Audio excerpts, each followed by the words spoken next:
Now, on 105.9 FM and streaming worldwide on the WMAL app. O'Connor and Company. 6:07 here on this Wednesday morning. Thanks for tuning in to the February 4th edition of O'Connor and Company. Coming up in 30 minutes, Cal Thomas will be our guest at 7:05. Virginia State Senator Bryce Reeves on the Democrats' agenda in Richmond. 7:35, Frederick County Sheriff Chuck Jenkins, not real happy with what's going on in Annapolis. He wants to continue to cooperate with ICE to keep the county safe. At 8:05, Jorge Ventura is covering Minneapolis for the Daily Caller, and he finds himself in the crosshairs. And then at 8:35, Ambassador Rick Grinnell, president of the Trump Kennedy Center. It's Larry O'Connor with, hey, you're Bethany Mandel. I know you. I've known you for quite some time, in fact. Good friend hanging out here. Quite some time. That's Bethany. I'm Larry. Remember this moment at the Grammy Awards when Billie Eilish, that, whenever I'm vexed and confused and concerned about what kind of position I can take on a controversial issue, what do I really believe? What should I think about this thing? I always stopped for a moment and I said, hold on, Larry. What does Billie Eilish think about this? I think there's bracelets for that, actually. Yes, what would WWBED? She's like my North Star. She really is. She informs all of my inherent morality. Yep. And so here's Billie Eilish reminding everybody at the Grammys in her incredibly intellectual and oh so important way. Cut 6, please. No one is illegal on stolen land. By the way, so someone has pointed out, she followed that up with F-ICE, of course, because, of course. Someone pointed out to me, as virtuous as that was and the great reception and how viral it's gotten, it's actually logically unsound. I think what she meant to say is nobody is legal on stolen land. If the land has been stolen, then everybody is illegal, right? That's really the point she's trying to make. Also, how do you know land is stolen if you're not allowed to put borders up to sort of define what that land is? So we, I think that this is the moment where Billie Eilish stands up and says, I live in a border city in Los Angeles, and I have a giant home. Yeah. And I am prepared to offer asylum to anyone who needs it. What is the phrase? Like, if they are hungry, let them eat. Like, Let's go, Billie Eilish. Sure. Well, it's funny. Oh, she'll put the Statue of Liberty out there with the poem. Yeah, exactly. Give me your poor, your tired, your huddled masses yearning to be free. However, the problem is somebody shared a picture of her mansion in Los Angeles, and guess what? It's got a giant wall around it. It does? Yes, it does. Oh, yes, it does. Of course it does, because she's on afraid for her land. safety, which she has private security that she can pay for. So, of course, she doesn't care about law enforcement, because she can just pay for private security. That's right. This statement that constantly gets put out there is that we're on stolen land. So we're not allowed to have any political position about anything having to do with our sovereignty or our culture or immigration or what have you, because after all, it's stolen land. Trump card, there you go. You got nothing to say. And, of course, the idea is that America was inhabited before European settlers got here during the age of exploration and colonization. And therefore, I guess that means, doesn't that mean that every parcel of land outside of the Fertile Triangle of Mesopotamia is stolen land? Yes. I mean, yes. Honestly, that's if you take it down to its absurdity. But here's the best part. It is, in fact, true that, taking this line of argument that America is on stolen land, Los Angeles in particular is very definitely on stolen land, and we know exactly who it was stolen from, and that's where the Native American Tongva tribe comes into the equation, because they have something to say to Billie Eilish. Cut 7. Billie Eilish, she says America's just made up all this land that was taken unjustly from people, but is the singer also living on stolen land is the question. Well, according to a local tribe out in California, she built her mansion on property that belongs to Native Americans. We talked to the Tongva tribe out in Southern Cal, who says she's living on their property, saying this in part as the first people of the greater Los Angeles basin. We do understand that her home is situated on our ancestral land. Eilish hasn't contacted her tribe directly regarding her property. It's not her property. It's not her property. If you built a house on land that does not belong to you, the house does not belong to you. That's right. It's time to put up or shut up, Billie Eilish. Now, moving on, the stolen land meme made its way into the Senate yesterday in a committee hearing. This has to do with the proposed merger between Netflix and Warner Brothers, which would make, for a gigantic entertainment and news and information company. And it needs to get some approval here in Washington, D.C. Otherwise, it will be blocked for various reasons, including antitrust. Senator Ted Cruz has noticed that the content being created by Netflix and, to a lesser extent, Warner Brothers seems to be rather politically one-sided. So he had the opportunity to talk to these CEOs, and he asked them a very basic question. Are we on stolen land right now? Go ahead, cut 8. Are we right now on stolen land? I have no idea the history of this land, where we're sitting today. Nor do I, Senator. So that speaks volumes that neither of you are willing to say, hell no, we're not on stolen land. And I will say at the Grammys, when you see an entertainer say, nobody is illegal while we're on stolen land, and then you see entertainers leap to their feet clapping so excitedly at the notion that America is fundamentally illegitimate, it starts to convey that the entertainment world is deeply corrupt. And I will point out that same singer who says no one is illegal on stolen land promptly went back to her $14 million mansion, and somehow that stolen land she wasn't concerned about, just the United States of America. Behind her border wall, by the way, don't leave that out. Honestly, I'm more concerned that the CEO of Netflix, Ted Sarandos, has no understanding of the history of the Potomac River, Chesapeake Bay, the creation of Washington, D.C., the negotiated deal with Democrats and Republicans to parcel this out as the federal district, and the tribes. Has he never seen Pocahontas, for God's sake? What do you mean you have no idea about the history of the land that we're on right now? It's one of the most documented histories of any land in America. Yeah, are they woke or are they stupid? I think that they understand that they're walking into a trap and there's no right answer, because they're either right or they take off a large, very loud constituency. Alienate not only all the actors they want to work with, but also the Obamas who sit on their board, or Susan Rice who sits on their board.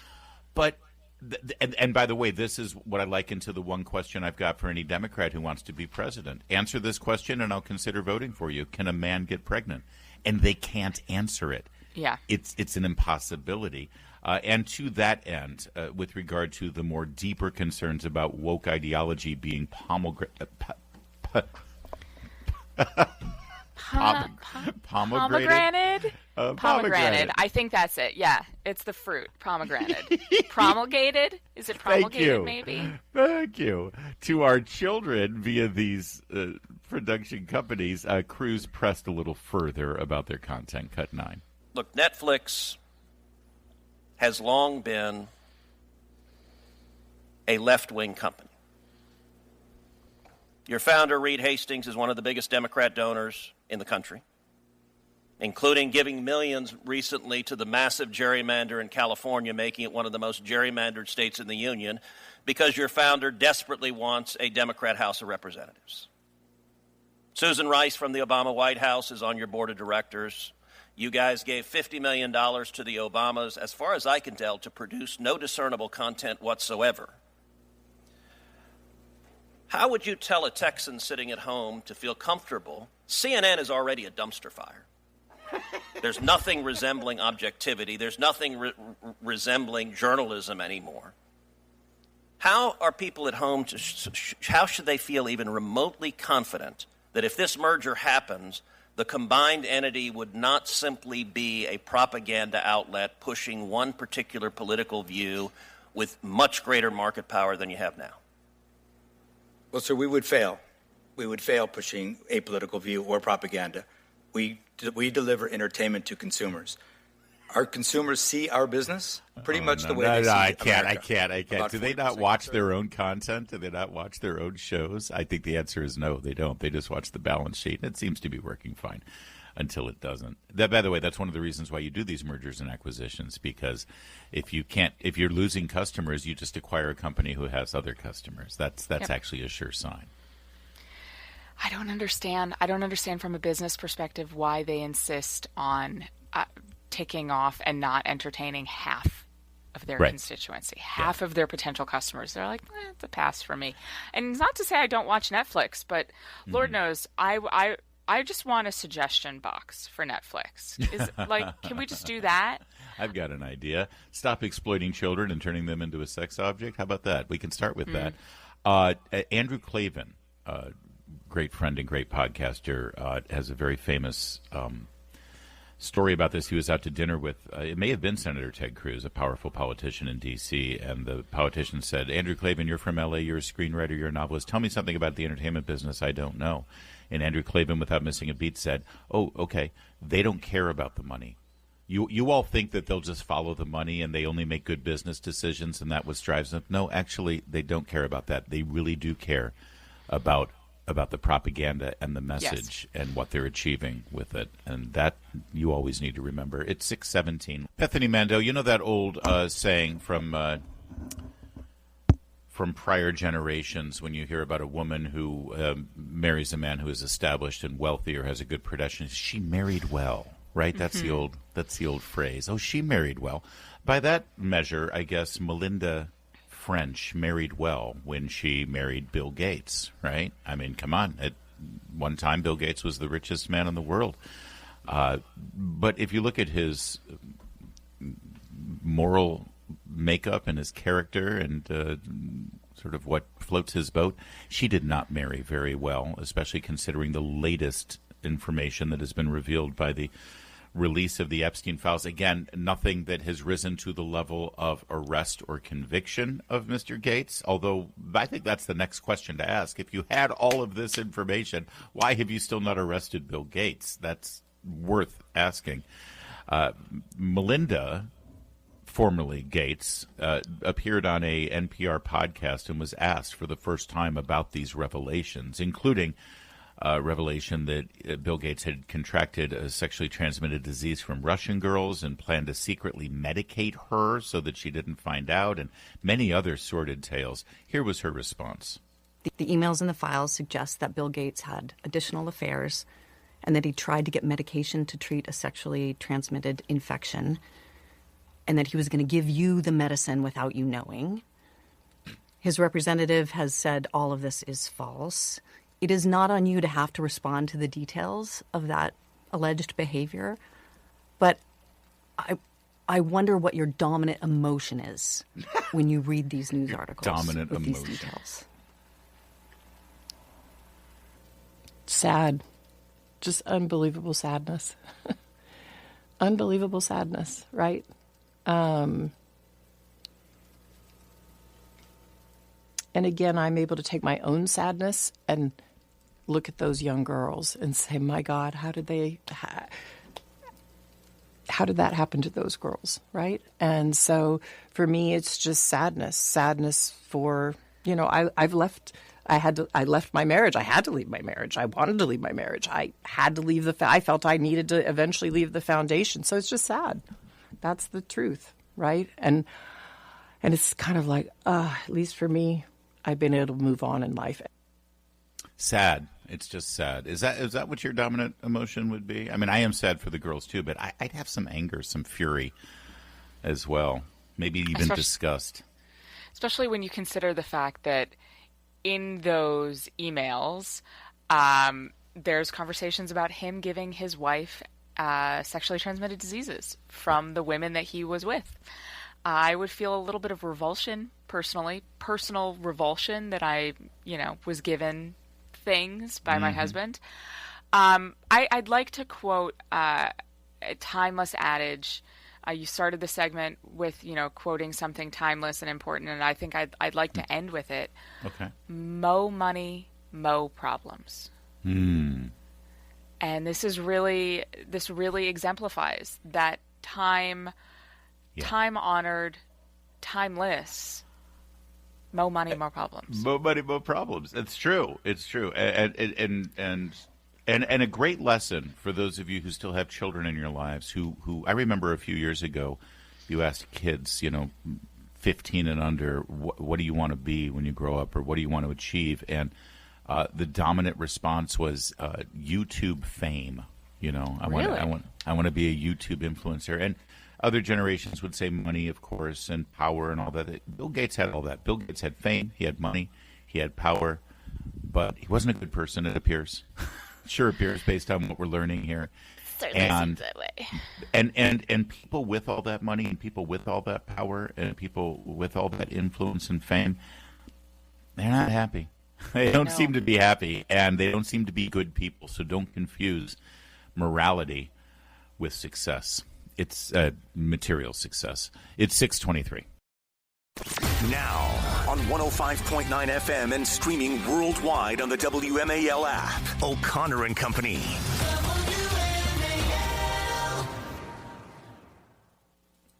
It's 6:36. It's O'Connor and Company. Thank you so much for letting us be a part of your morning routine. Nothing routine about this show, though.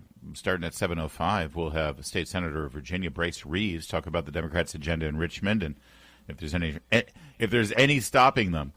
If there is any stopping them. What's going on with my choice of words today, Bethany Mandel? I get nervous because Cal Thomas is about to be here. He scrutinizes everything I say. Mm-hmm. 7:35, the sheriff of Frederick County, Chuck Jenkins. 8:05, Jorge Ventura reporting in Minneapolis for the Daily Caller, so of course they're attacking him. And at 8:35, Ambassador Rick Grinnell, president of the TKC. That's Bethany Mandel. I'm Larry O'Connor, and let's bring him on. Cal Thomas. Cal Thomas is, he's a bit of a hero of mine, a bit of an idol, a bit of a mentor. Good morning, Cal. You ever have those mornings where the words just get all mangled? Yeah, no, that was fine. Very nice introduction. I do appreciate it. Before we get on to more important stuff, and I didn't put it on the rundown, I got to tell you a little story. This is the 50th anniversary of the Muppets, and a big TV special is coming up. But I knew the Muppets before they were the Muppets. There was a show that the creator Jim Henson did at WRC at Channel 4 out in Nebraska Avenue, and it was called Sam and Friends. The only character to survive that was Kermit. All the rest of them disappeared. But when Jim hit it big with a Wilkins coffee commercial, he went out and bought a Rolls Royce, and he parked it next to my little Pontiac Tempest Le Mans in the WRC parking lot. And I asked him to move it one day, and he said, "Is it in the way?" I said, "No, you just appreciated my car by parking it there." He was one of the really, really great guys. Years later, he did a show along with Bill Baird and Kukla Fran and Ali at the Kennedy Center. And I sent a note backstage. I took my kids and see if he remembered me. And he did when he went back and saw the Muppets and all of that. Just a wonderful man who passed away too soon and created something that just goes on and on. Yeah, he really was a genius, and that's a great story. I love. I had no idea that he had DC roots like that, though. That one of his first shows were right here. That's amazing.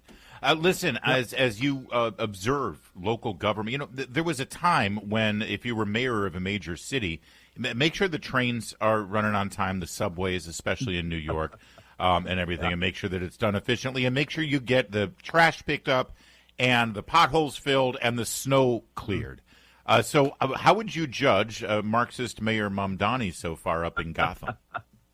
It reminded me of a number of years ago when Marion Barry was mayor of Washington, and it was a huge snowstorm, and the streets were not cleared, and Barry was out in Palm Springs hobnobbing with the elites out there, and people were outraged. You could drive in Virginia, the streets were plowed and cleared, and as soon as you crossed one of the bridges into D.C., nothing had been done. Now, of course, Barry had a Teflon image, and he got elected, no matter what, even when he was in jail. But, this is the absolute number one thing for any politician. Plow the snow, fill the potholes, and especially pick up the trash. You look at those pictures in New York now, it reminds me of the garbage strikes in the 1970s and how terrible New York was to visit. What is really interesting about Mamdani is that some of his liberal buddies are starting to criticize him. And you got Michael Rapaport, for example, blasts New York as dirty, snow-covered dump. Now, that's pretty bad. From fun city to dirty, snow-covered dump. Yeah. Well, that's what Marxism does, I suppose, Bethany. Yeah. Yeah, I mean that's it. I wanted to ask you. I think that you're planning on writing on the Epstein stuff with Bill and Hillary coming to Washington to testify. How do you think they're feeling about this? Like the fact that they're being forced to come here. What is going to play out? Yeah, that's the key, Bethany. They've been forced to come here. Right. You'll recall they originally refused to come, and then when confronted with the possibility of a contempt of Congress citation and prosecution by the Justice Department, they decided they had to come. This is going to be a great show. I mean, a lot of people remember the dissembling and the lying of both of the Clintons. I did not have sexual relations with that woman, Ms. Lewinsky, while Hillary was standing by her man there. And then we had Hillary, who said that she had come under fire in Bosnia when, in fact, she didn't at all. She was met by an 8-year-old girl at the airport with flowers. And then Clinton's famous line about depends on the meaning of the word is. Oh. I mean, I just can't wait to hear this. This is going to be terrific.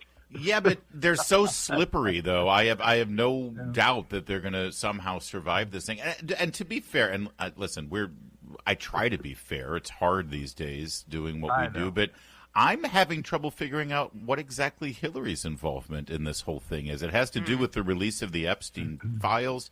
As First Lady and former Secretary of State, or maybe as a former senator, does she have any involvement in those files? Well, I think probably the approach is going to be, what did you know and when did you know it? And were you part of the cover-up? I mean, these two have been enablers of each other since he was Attorney General of Arkansas and governor. I mean, the stories are rampant. If your memory is long enough, or you can Google this stuff, I mean, Bill was accused of using state troopers as procurers for women. There was one story about Hillary was setting a table for an event at the governor's mansion while Bill was harassing a female not too far away. I mean, these things are legion. And so I think that would probably be the track for her. What did she know and when did she know it? But, I mean, the pictures, you got Clinton in a hot tub with a woman. You got a woman sitting on his lap in a private jet. I mean, this is not the kind of resume that a deacon at the local church is going to put out, is it? No, not at all. But and I actually, by the way, Cal, I found it fascinating that really what did them in, and they had to negotiate this because they were facing that contempt charge, was the fact that there are so many Democrats, younger Democrats in the House minority now, who don't give a rip about the Clintons. They either don't know or they don't care, and there's like, I'll vote for them in contempt. You betcha. Right, and that takes away the partisanship accusation. I congratulate those Democrats for doing that, including on the House Oversight Committee, and others who were going to vote to hold the Clintons in contempt. Good for them. Cal Thomas, we'll talk to you next week, my friend. Stay warm. Hope so. Thanks. It's 6:43. All right, as I mentioned, coming up at 7:35, we're going to speak with the Sheriff of Frederick County, Chuck Jenkins. He's been trying to draw attention to what Maryland lawmakers are doing right now, and, well, they went and done it yesterday. You know, the 287G program. Now, this is a program that has been set up to allow local law enforcement, usually it's sheriffs and the sheriff's deputies' offices, to integrate and work with federal immigration officers and ICE agents. Jenkins has been leading the charge on this program and has endorsed it and utilized it for, I think, a decade and a half now. And it's been able to keep Frederick County such a viable, wonderful, relatively crime-free location that everyone from Prince George's County and Montgomery County who are sick of the deteriorating quality of life moved to Frederick County. Amazing. But then they bring their politics with them. And they want, and have been fighting with Chuck Jenkins, the sheriff, to stop utilizing this program, but he's had the ability to do it until now, it appears, because the lawmakers in Annapolis are now passing a statewide ordinance, a command to stop this program and stop people like Sheriff Jenkins and other sheriffs around Maryland from being able to utilize this. There's 8 jurisdictions in total. To utilize this agreement and this ability to keep their regions safe. It's unbelievable. The Senate passed it, by the way. What was the final vote here on the Senate? I had it here a second ago. Anyway, they've passed it, and now Sheriff Jenkins is going to join us. But How many people have to die at the hands of illegal immigrants and in the state of Maryland, including Rachel Moran, famously, before Democrats also recognize that good law enforcement practices are there for a reason. And if you have a criminal in your custody who is in the country illegally, you should be mandated to hand them over to federal law enforcement and ICE agents. But at the very least, if the voters in your county put you in place as the sheriff on the promise that you would do this, then the voters should be respected and honored, and you should allow the sheriff to do it. So last night I was on two-way with you because you couldn't get enough of me, or was it the night before? It was the night before, but I know it all bleeds together. It all bleeds together. And we were on with Julian Epstein, and I have struggled for a long time on air with you finding the right word for this. And Julian provided me with that word, sedition. Yeah, this is sedition. It really is. I cannot wrap my mind around how not only have they decided they're not going to follow the law, but they're going to pass law that says we're not going to follow federal law. How is this a thing? You know, Washington, D.C. lawmakers in the last 100 years have been celebrated for making states follow civil rights laws and Brown versus Board of Education and other things, you know, where you had defiant state officials standing in the schoolroom doors and saying, hell no, you know, you're not going to take your Washington, D.C. ideas here. Now, in this case, this is the state that is undermining the counties in this regard. But at the same time, but you're right, it is all the same theme. It is all the same theme. It is, and by the way, the majority of Americans are in favor with this cooperation. Did you know that? I mean, the latest study shows that over 30% of the people in the country illegally have also committed a crime in this country beyond just being in the country illegally. Yes. No, it turns out that people don't want criminals being let loose in America, and that's a popular policy perspective. Yeah. And also that people who are comfortable committing crimes of one kind are comfortable committing crimes of another kind. When you enter the country illegally and don't care for our laws, you don't care for other laws besides. But I wonder, I mean, I'm not a lawyer. I'm not even going to pretend to be a lawyer. I don't watch enough Law and Order anymore. But could this possibly open up some liability if, God forbid, someone is harmed by the people who they're letting loose onto the streets? Does this open up liability? I think that there is some immunity, especially for the lawmakers in that regard. But I don't know. We'll save that question. We'll ask Chuck Jenkins at 7:35. It's 6:53.